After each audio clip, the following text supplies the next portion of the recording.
Thank you so much, Jessica. Great to hear everyone's stories, at least those that I heard as I entered the room. Again, my name is Jorge. I use he, him pronouns. I'm based in New York City, and Philadelphia is my hometown. So I grew up here. I am celebrating 1 year in this role, and it is a role that really spoke to my values. I have been committed for the last decade to explore how we change the economic system. And I've been really interested in how we bridge the racial wealth gap with respect to access to resources, both capital and knowledge. And here I'm sitting in a room full of knowledge, and I'm super excited to dig in with you. My personal and professional journey do include an academic hat. So I feel like I'm in good company today. For the last decade, I've been teaching at the Bard MBA and Sustainability program, where I designed a course in stakeholders and marketing. And I come to this work with a marketing lens. And I'm super interested in both how practitioners apply what you're learning, but also what bold visions you're imagining. As I came from the Network Summit just down the hall, I was reminded of a quote about how imagination precedes success. And I think that we're at an inflection point today, and I'm excited to share some slides with you about our strategy. We're at an inflection point about what it means to be a B Corp and how we begin to build momentum towards collective action. Before I go into my prepared slides, I also want to add that part of this inflection point is exploring how business practice and activism might become the same thing. And my question to this audience that I'll return to at the end of my prepared notes is how might we partner together to change the culture and the minds who are decision makers and the next generation of leaders in business, who you all either teach or instruct or work alongside. So is this mic working? Okay. Well, let me make sure it's on. Yeah, okay. You're good. Awesome. So Jessica and Summer, thank you for inviting me. I heard that it would be useful for you to hear a little bit more about our strategy. So I'm going to do it in two ways. I'm going to give you the global context, because we are a global nonprofit and movement. And then I want to dig into a little bit about what this means for our region, which includes US, Canada, and most recently Puerto Rico. Our vision is this: it's to create an economic system that is inclusive, regenerative, and equitable for all people and the planet. So when you look at what B Lab is doing around the world, we exist in response to some really pressing challenges that I don't need to spend too much time speaking to you all about, because we're living it together. But it's also to say that this work is urgent. And we feel a sense of urgency. And we know that part of this work is to continue to shed light on what has been made clear, particularly in the last few years, around economic disparities, around health disparities, and around inequities with respect to opportunity, and also businesses' role in perpetuating those inequities. This, in summary, we love Venn diagrams, right? If we think about the role of certification, certification is mainly about behavior change and organizational practice, changing policies and practices within the organization. As we think about, and as you consider how you can support our movement, we talk about ourselves as a movement, it's the next two areas where we need your help. and where we have the opportunity to partner. And actually this first bubble too, because I'm hearing some really interesting things already in your backgrounds, those of you that are working on dissertations, those of you that are working with clinics, those of you that are interested in building products alongside our B impact assessment, these things are needed. We need your partnership, interest, energy, resources in developing impact management products and programs that speak to this first point around behavior change, and we can talk more about that. And there's also work we can do and get to do together about how we change the narrative. Using evidence-based strategies and your analytical data minds can help us do this. And I have some hypotheses about how we might be able to collaborate. And then the last piece is around structural change. So this is what you might call as like systems change or policy work.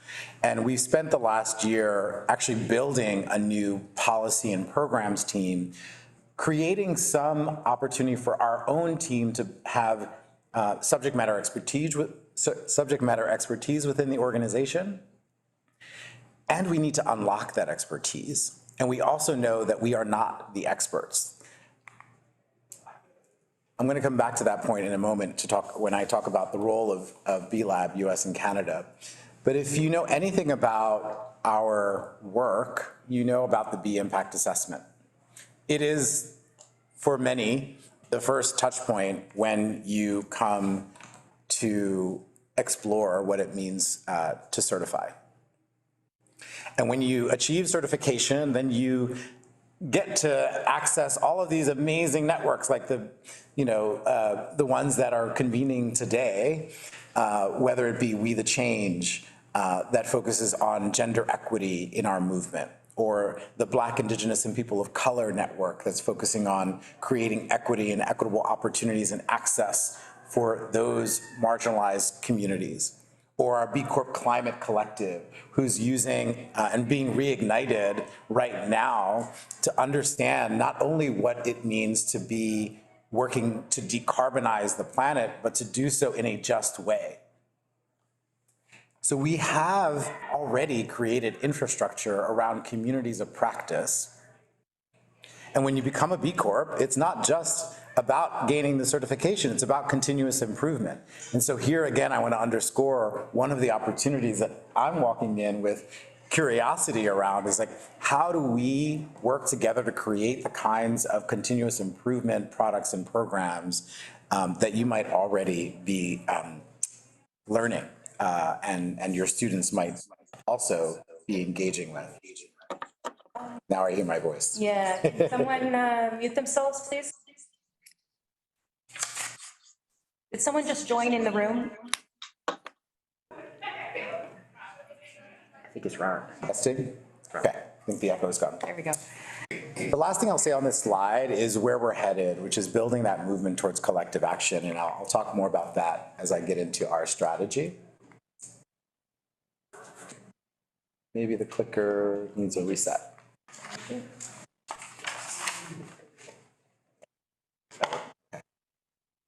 If you don't know, B-Lab US and Canada, the organization that I have the fortunate opportunity to lead, sits alongside 6 other sister organizations around the world. And we come together as a global leadership team to define the future of our movement. And all the other bubbles are our country partners within that network.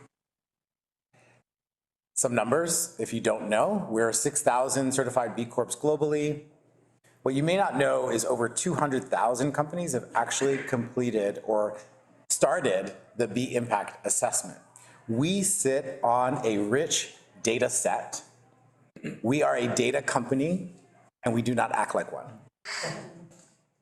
So here again, I'm going to keep underscoring this point. We have an opportunity to really think about how we create more products and programs outside of certification that allow us to understand what these 200,000 companies are actually doing to manage their impact, even if they're not pursuing certification.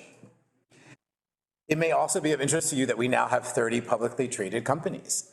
This is certainly of interest to Wall Street, that's very interested in the business case for environmental social governance. And we're beginning to partner with an investment bank to explore how those companies have been performing since their initial public offering, and how the B Corp and impact business models that these companies have adopted might be contributing to shareholder value. Not that it's all about shareholders, but just to name one right now.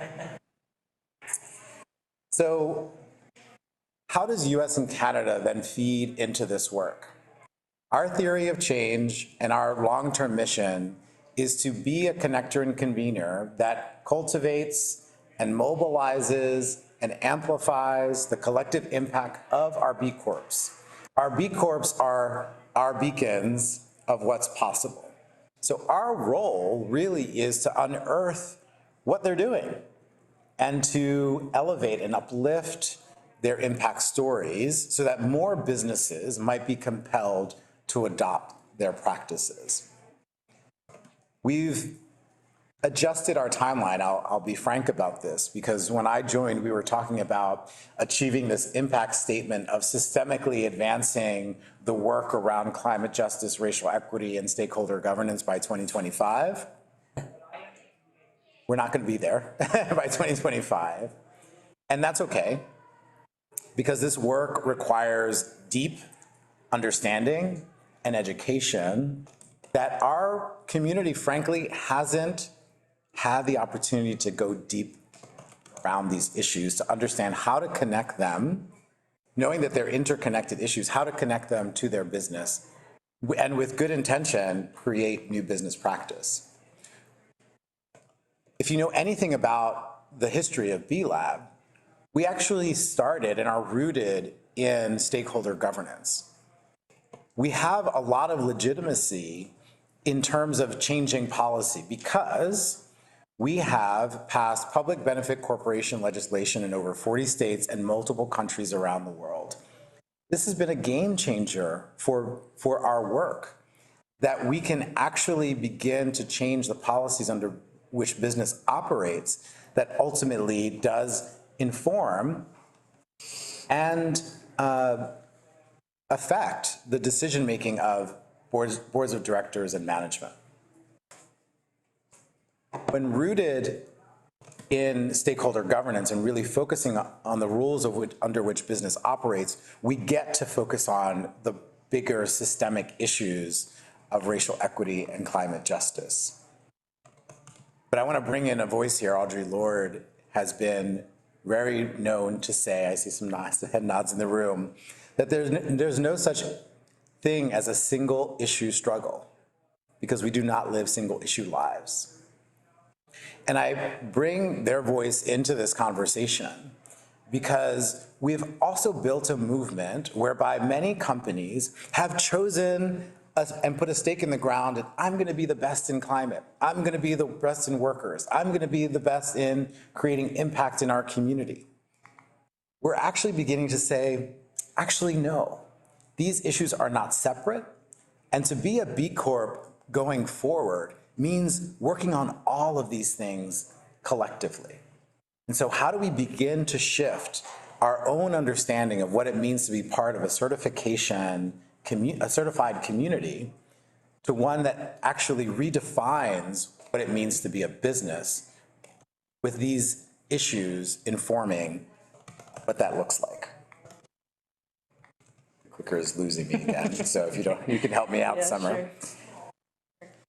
So this is our role. We're a connector and convener, and we're building the roadmap. So if you go onto our website, B-Lab US and Canada has a new website, wearebcorps.com. These resources are already available, and we're building out more open source resources for companies and for all of you to understand the issues more deeply around how we shift to a stakeholder-driven economy, how we look at business practices around climate justice. We're working on a version 2, which I can share more with you about what's happening there. And then we also have the CEO Blueprint for Racial Equity, which was created in partnership with the Corporate Racial Equity Alliance that will also inform the next version of our standards. And we're building a new set of racial equity standards within that. You should also know that we're building coalitions, not just networks, but coalitions of action, which include a coalition for inclusive economic growth, and has the attention of the administration. And with real interest, we want to consider how we might introduce policy at a federal, state, and local level that incentivizes the way government in particular looks at business and possibly creates an incentive for B Corps or companies that operate like B Corps. It's also important to note that we are centering Indigenous wisdom and the Black experience in our work. And I hope that as you go through the next couple of days, that you see our intention behind this, but also recognizing that we have a lot of work to do within our own organization and within our own community to center the voices of Black and Indigenous communities who are bearing the brunt of many of the issues that we wish to solve for. You are part of our infrastructure. It feels like a cog in a wheel, so I don't really like the metaphor. I need to think of a new one, I think. But the idea that B Lab, whether global or US and Canada, cannot do this work alone. That we need partnership to scale this movement, to transform the economic system that we all believe is possible and that we're imagining. So this conversation today really inspires me, and I'm looking at my notes, noting that I had a lot more to say, but I want to stop talking shortly because I'm sure that you all have a lot of questions. What you'll see come to life, our hope is, in the next 2 days with the conference, are these 4 pillars. That in order to do this work, deep learning and education is critical. So here we are at the B Academics Roundtable. What is your role in helping us educate our business leaders in the issues of equity and justice around climate and around wealth and equity? You will see us do more storytelling. It is important to know that part of changing hearts and minds is actually giving you more stories to tell.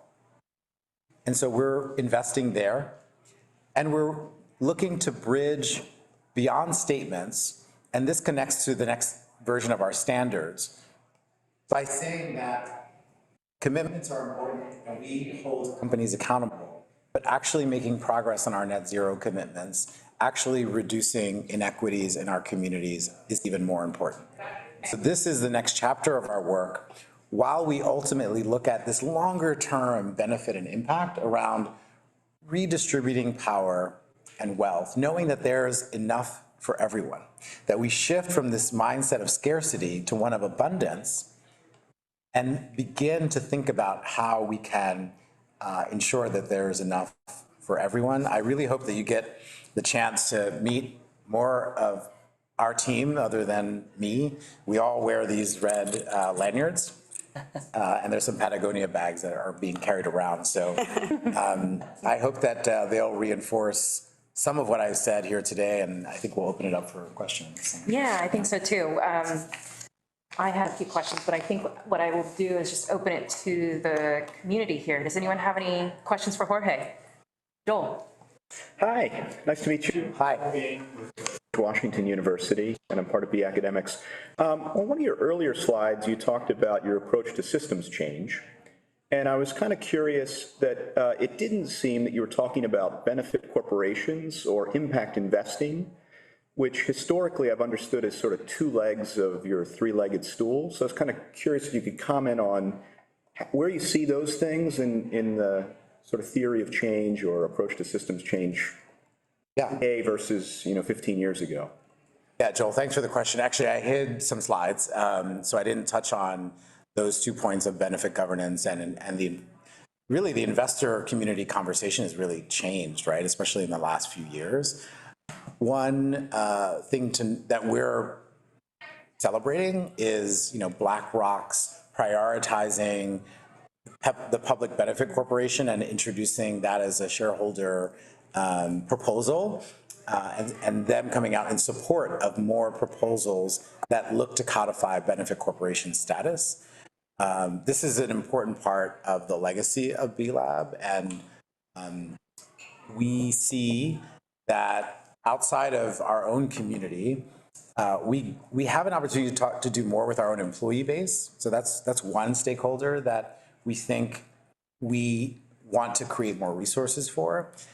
And the investor community is also part of this, as well as, how do we shape media and policy, knowing that there's a strong I'm going to use the word anti-ESG backlash or woke capitalism narrative that has really been at the forefront.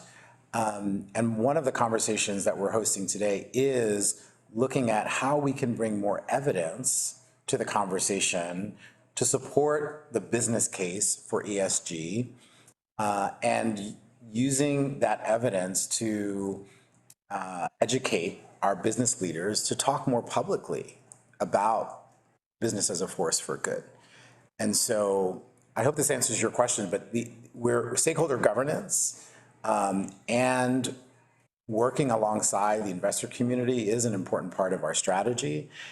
Another tool that will be that we're relaunching next year is called B Analytics. Some of you may be familiar with this platform. It will have a new look and feel, and our investor within the B Corp community, we have about 50 private equity and venture capital companies, and we're getting even more inquiries from asset management companies and portfolio managers to understand how they get access to our data to support and assess their own portfolio. So I think the last thing I'll say is resources is probably what keeps us from investing more here. And so the more we can find ways to partner, to work alongside the investor community, I think we'll be more successful.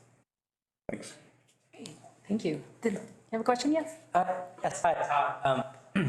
I was intrigued by the same slide and the 2025 to 2030, long-term transformational change. I wanted to hear more about, are there measurements behind that?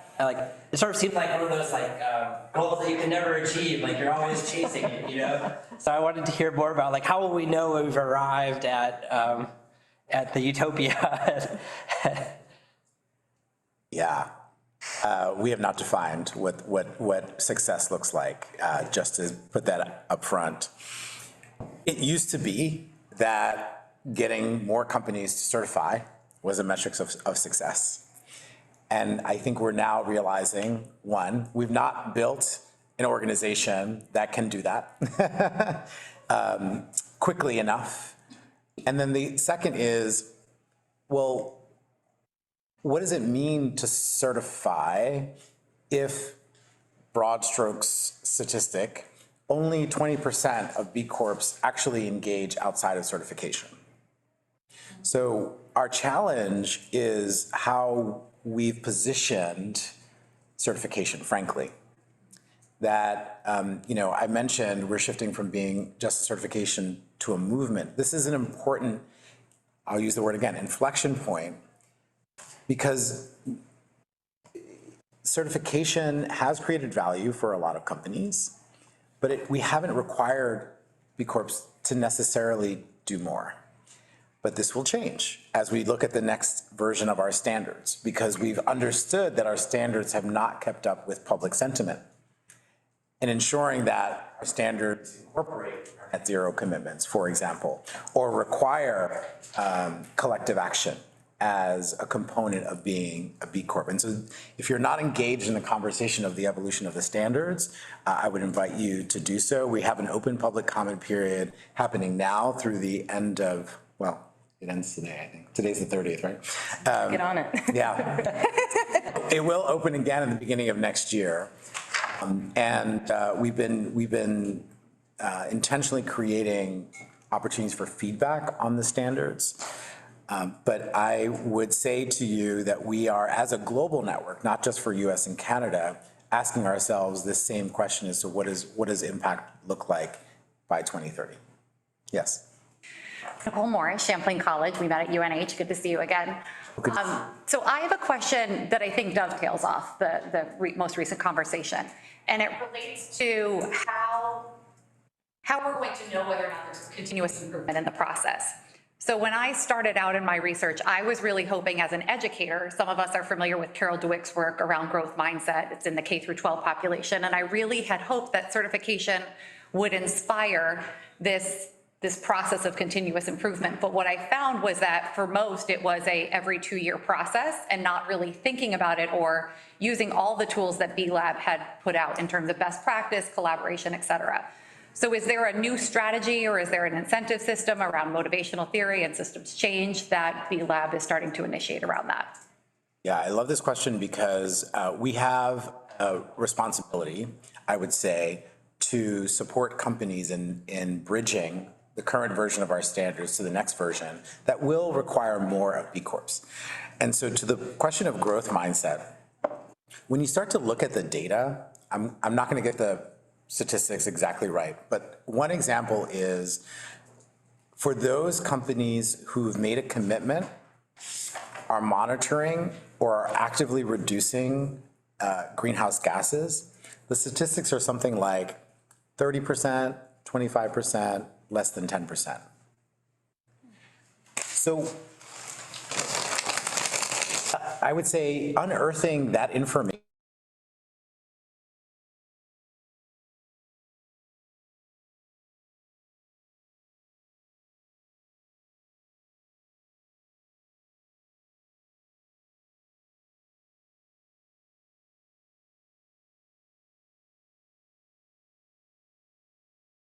begin to unearth more of that data. And so that is what our programs team in particular is working with our standards team to create those, what I'll call them impact learning cohorts for any B Corp who's interested in learning, like actually how to begin implementing those practices. You could say the same for living wage or other policies and practices. And here again is, I think, an opportunity for us to engage with you all to get a sense for like, well, where is the next generation of leaders? What are the questions they're asking for the kind of future that they want to be living in? And might we begin to dig into the B impact assessment today to understand where the shortfalls are? And then is there interest within the B Corp community to create cohorts of learning? Again, that's outside of certification, but what it offers is the opportunity for our B Corps to look at us to say, oh, well, B-Lab is actually offering this series. And if we take the time in between certifications, we actually might see an improvement of our score or an improvement in the impact that our organization is having. So that is built into our strategy, and we're piloting what that looks like. Yes. Hi, Mike Dershowitz, Fair Trade Outsourcing. We are a practitioner of many policy things, most of which are not within the B certification because we're really an office-based company. And so meaning we're an outsourcing company, we're a call center company, and we've looked at the B certification twice over history pretty thoroughly and declined to see twice because we just felt that it, just to give you some feedback, it was not just the time to get certified was a challenge, both in terms of how long it was going to take us and the resources it required, but also, how long it would take to sort of get in line and wait. But also because, it goes to my question, you said something that really, I think makes me a little worried about the movement, which is if you look at the middle market and small businesses, the best way to thrive is to focus. We have a laser-like focus on reducing poverty, which is obviously, an issue of income inequality. That's where we've decided to focus. We don't really go outside of that. And if you're trying to build a business, and I've built several, you have to do that. So if we wanted to join the B Corp movement, how do we deal with these sort of, to me, these opposing forces? To be successful in business, you have to focus, but to be a B Corp, you have to worry about not just your environmental impact, your social impact, your DEI goals, and some of these things, which seems to be, as you've said, where the movement's headed. Please help me reconcile those two things. Yeah, these are tensions, frankly, and I think that I can attempt to answer it in a few ways. First is, right now, when you come to B Lab, you're pursuing certification or you have interest to certify. We want to shift certification down the path of the customer journey.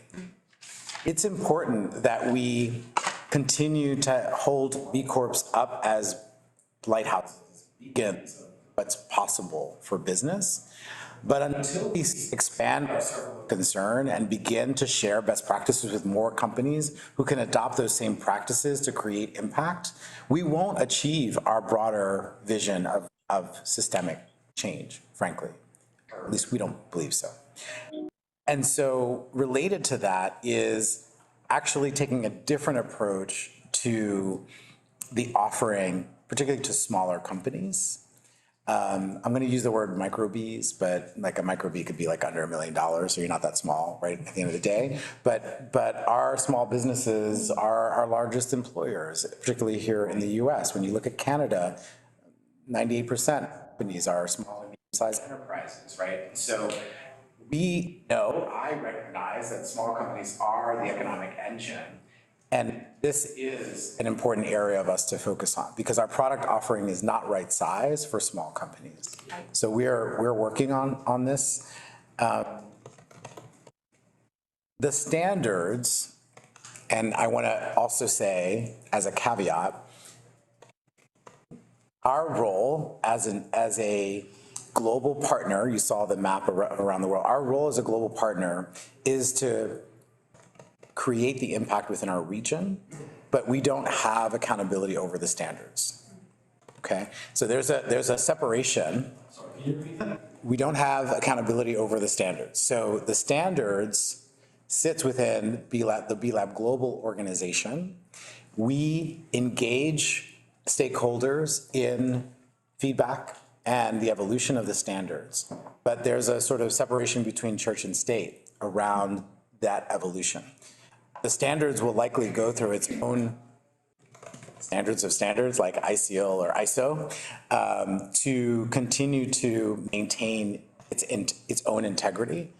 But that's important to note because as we enter into this next phase with the standards, there are 10 issues that we are prioritizing and we believe are what will become minimum requirements for B Corps to satisfy.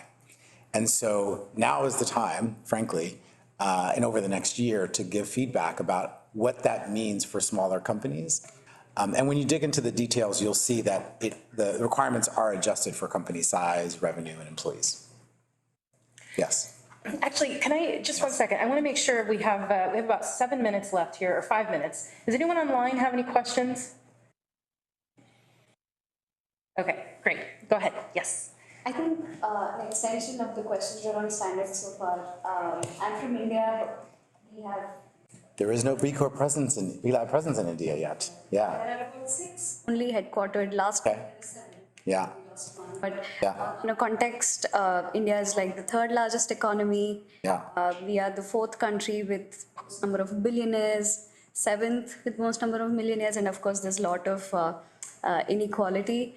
But to also understand how does the assessment contextualize for businesses in the global south, given that the currency and the purchasing power is definitely not in parity with the US dollar.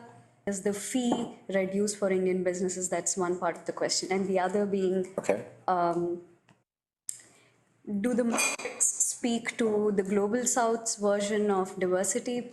Because the caste and the racial matrices in the global south are completely different from North American. Is that an incentive for global south businesses to get certified? Yeah, thank you so I just want to be clear. So there are two parts of your question. One is around fee structure and how do we account for marginalized communities in different regions of the world. Yeah, on the second point, yes, this is an important part of our justice, equity, diversity, inclusion strategy, is to ensure that we're defining marginalized communities differently around the world. So I expect that the next version of the standards will account for that. On fee structure, so we are actually having a very active conversation about India because of what you just raised. You know, it is one of the largest economies on the planet, and if we don't have a presence there, are we actually going to achieve this broader vision? The movement has really been built by energy coming from, organically from regions. Sistema B, our Latin America sister organization, was started because a few guys from Chile came to Philadelphia and said, we want to create something in our region. And despite the organization not being ready to go outside the US, it grew. And so that has been the story. And so I think we want to be more strategic in India, and perhaps we should talk about that.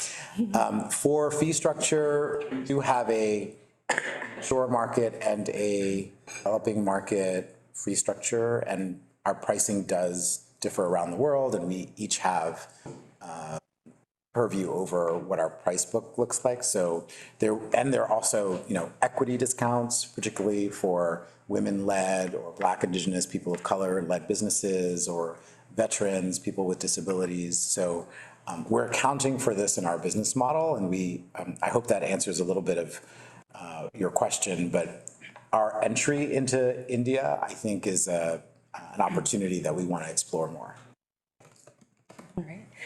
So actually, we have about 2 minutes, and there is one question online. Has B-Lab ever thought of engaging stakeholders during the certification process in order to ensure that the policies and standards of practice that receive points are being implemented to benefit the employees, community, et cetera? Yeah, Susan, thank you for the question. Yes, and you all know we have a backlog. So we have 6,000 companies that are B Corps. We've got 6,000 in the queue. Whoa, this is a really intense time. It's a very exciting time. And we have a really big problem on our hands. It's a good problem, but it's a problem nonetheless. And so one of the things we're looking at is how do we engage B Corps while they're sitting in the queue? And there is a big opportunity for us there, for sure. Great. Jake? Just really quick. Yes. Thank you so much. Yes. From the University of Georgia, also be academics chair for student engagement, which hopefully this is kind of a short answer maybe. You talked a lot about opportunities for us and resources. We all have resources here. What would you say would be the front door for us into B-Lab? Yes. To just throw some ideas out there. Like, hey, here's what I'm seeing. Sure. A potential need. Sure. You mentioned, being a data company that's not in data. Part of my portfolio is working in a business analytics program. Okay. That has to source analytics projects every year. Like, where do we take those ideas? Yeah, I appreciate the question. So if I were to choose, and I'm one person here, I have a team that has a lot of opinions also, and perhaps even more expertise to help inform where we go.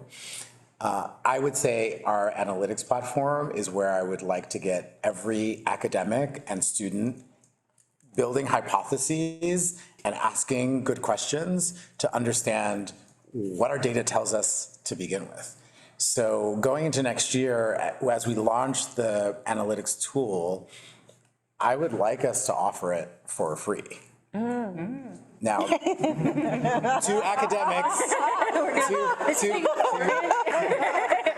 to academia and students, right? Because on the other side are our investors and portfolio managers who should pay for access, right? So I think so we need to figure out the pricing, frankly. But I think I think that's where we get to start, is just opening access up to as many of your communities as possible. Well, speaking about sort of collaboration, and we do kind of need to wrap up because we got to head to lunch, folks. I did want to mention, would you mind pulling up the the survey, yeah. So we created a kind of a Google form that is an opportunity for you to fill out ways and methods that you feel like you can maybe collaborate with B-Lab and some of their programmatic efforts in the coming year or 2 years, areas of research that you might have. So this is something we'll collect your data, your info, share it with Jorge and his team. We'll share this link to everybody via email. It's in the chat if you're online. So please definitely do follow up with this great conversation today on there. So I will leave it at that. Thank you so much, Jorge, for this great conversation. Yeah, congratulations on your new role. Oh, thank you. I appreciate it. So let's give Jorge a round of applause. And